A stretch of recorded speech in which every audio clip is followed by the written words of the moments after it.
Assalamualaikum. Hai, Assalamualaikum. Kami dari kelompok 3 Soebel.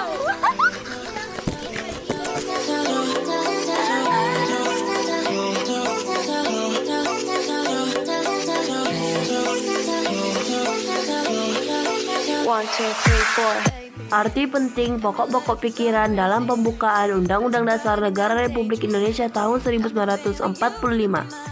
Pembukaan Undang-Undang Negara Republik Indonesia tahun 1945 merupakan gambaran dari sejarah perjuangan bangsa Indonesia dalam meraih kemerdekaan. Pembukaan juga memuat cita-cita nasional dan tujuan negara Indonesia sebagai negara merdeka. Pembukaan di dalamnya terdapat pokok-pokok pikiran yang merupakan penjabaran dari sila-sila Pancasila. Pokok pikiran alinea pertama.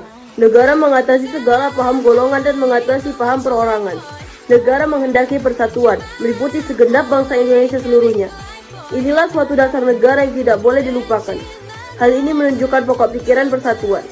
Dengan pengertian yang lain, negara sebagai penyelenggara negara dan setiap warga negara wajib mengutamakan kepentingan negara di atas kepentingan golongan dan perorangan. Negara melindungi segenap bangsa seluruhnya. Jadi negara Indonesia mengatasi segala paham golongan dan mengatasi segala paham perorangan. Inilah suatu dasar negara yang tidak boleh dilupakan. Pokok pikiran ini merupakan penjabaran dari sila ketiga Pancasila. Pikiran ini merupakan tujuan negara Indonesia, yaitu keadilan sosial. Pokok pikiran ini atau klausa finalis dapat menentukan jalannya serta aturan-aturan mana yang harus dilaksanakan dalam Undang-Undang Dasar untuk sampai pada tujuan yang didasari dengan bekal persatuan.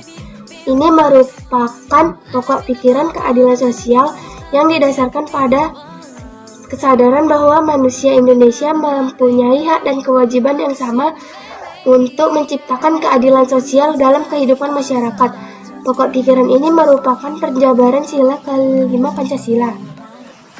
Alinea ketiga, negara yang berkedaulatan rakyat berdasarkan atas kerakyatan dan permusyawaratan perwakilan. Pokok pikiran ini dalam pembukaan mengandung konsekuensi logis bahwa sistem negara yang terbentuk dalam Undang-Undang Dasar harus berdasarkan atas kedaulatan rakyat dan berdasarkan atas permusyawaratan perwakilan.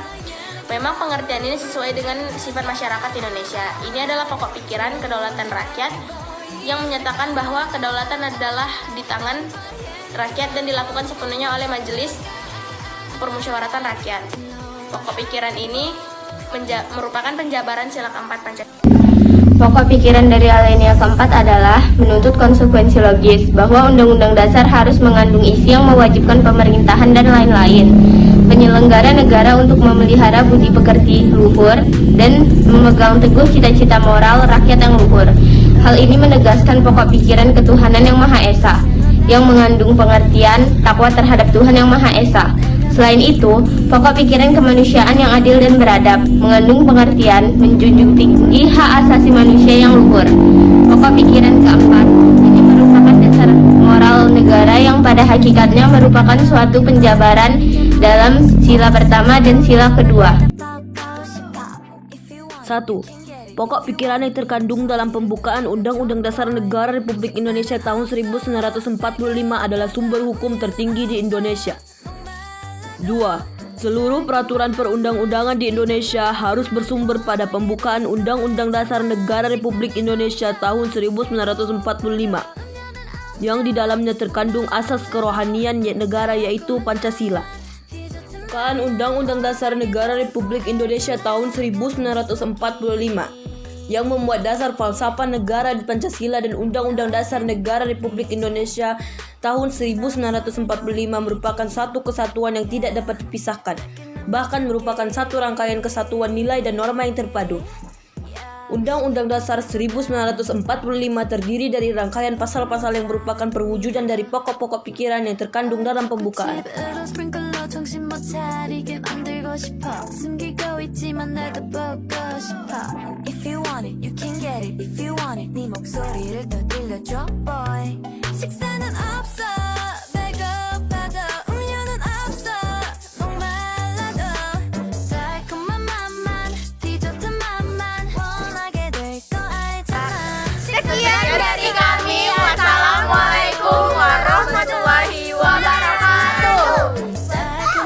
Soy Bel.